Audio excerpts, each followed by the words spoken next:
కాంగ్రెస్ ప్రభుత్వంపై LB Nagar MLA Sudheer Reddy కీలక విమర్శలు చేశారు. కాంగ్రెస్ ప్రభుత్వం ఇప్పటివరకు 13,000 ఉద్యోగాలు మాత్రమే ఇచ్చిందని, 19,000 పోస్టులు ఖాళీగా ఉన్నాయని డీజీపీ చెప్పారని అన్నారు.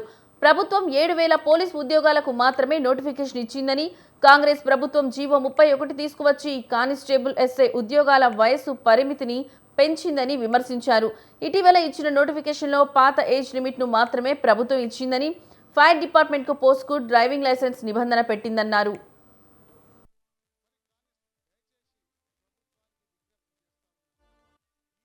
మీరందరూ కూడా ఆ రోజు అధికారంలో రాకముందుకు దయచేసి ప్రభుత్వానికి విజ్ఞప్తి చేస్తూ ఉన్నాను.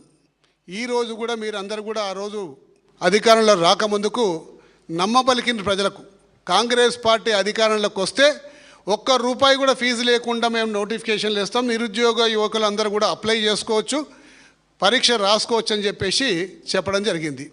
కానీ ఇప్పుడు ఏం చేశారు? ఎస్ఐలకు 1,500, మరి కానిస్టేబుళ్లకు 1,200 రూపాయలు ఇలా ఫీజు పెట్టిండ్రు. అంటే దాదాపు 8 లక్షల మంది కానిస్టేబుళ్ళకి ఇలా ఉద్యోగాలకి హాజరయ్యేందుకు 9,60,00,000 రూపాయల రెవెన్యూ మీ ఖజానాకి చేరుతుంది.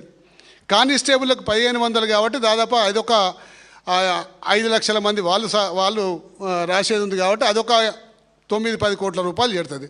అంటే విద్యార్థులతో వ్యాపారం చేస్తుంది తప్ప వాళ్లకు ఈజీగా అయ్యే విధంగా, వాళ్లకు సౌకర్యం కల్పించే విధంగా వాళ్లకు పరీక్షలు నిర్వహించాలని చెప్పి ఏ కోశాన మీకు కనిపిస్తలేదని చెప్పి సందర్భంగా మనవి చేసుకుంటూ ఇది కూడా ఫ్రీ చేయాలని చెప్పేసి ప్రభుత్వానికి మేము డిమాండ్ చేస్తూ ఉన్నాం.